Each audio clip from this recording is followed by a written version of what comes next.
nga ba ang basket compost? Ang basket composting ay isang uri ng pataba mula sa mga tuyong damo o dahon, mga balat ng gulay at prutas, at mga dumi ng hayop na binubulok sa isang lagayan na maaaring yari sa yero, kahoy o plastic bottles. Ito ay ginagawa kung walang bakanting lote. Magandang araw po sa inyo lahat. Ako po si Aliyah Kylie L. De La Rosa ng Grade 4 Peace. Narito po ako upang ipakita sa inyo ang tamang pamamaraan ng paggawa ng basket composting. Bago ang lahat, ano nga ba ang benepisyo ng basket compost? Dahil nakakatulong ito upang maiwasan ang mga basura, makatipid sa pambili ng kemikal na pataba, at direkta nagbibigay ng sustansya sa mga kalapit na halaman habang ito ay nabubulok sa ilalim ng lupa.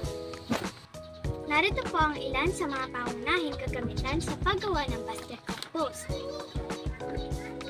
Plastic bottle na magsisilbing lalagyan o balde.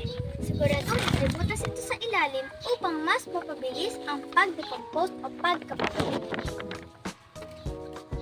Gagamit din tayo ng lupa, tuyong dahon, eggshells, mga balat ng gulay at prutas, at tubig pandilig. Tara, gawa na tayo!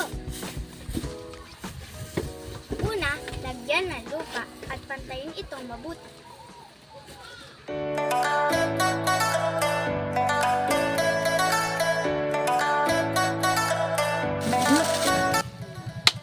Sunod naman ang mga tuyong dahon.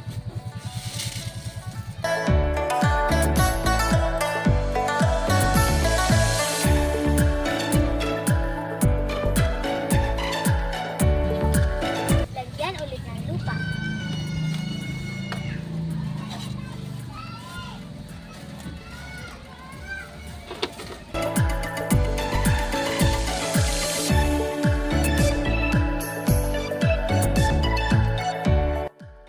Sunod naman ang mga eggshells.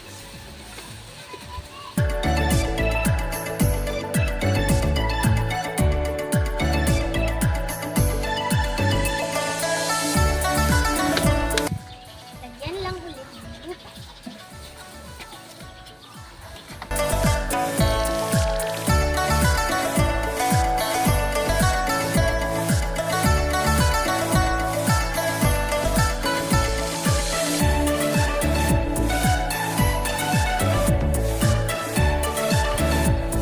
Isunod naman ang mga balat ng gulay at prutas.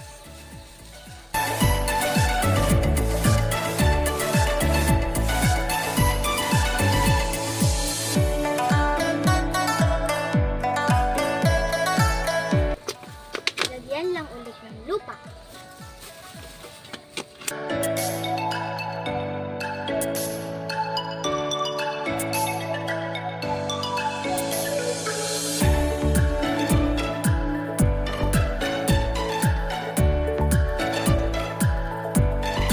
Proseso hanggang sa mapuno ang balde.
Pagtapos na, huwag kalimutang diligan ito.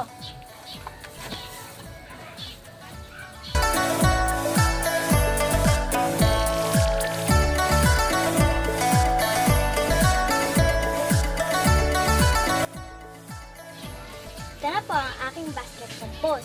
Tatakpan ko lang po ito upang mas mapabilis ang pagkabulok at hindi langawin.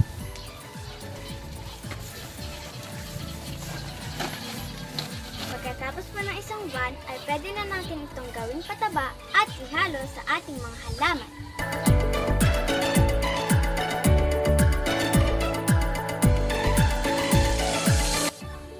Hanggang dito na lang po. Maraming salamat po sa panonood!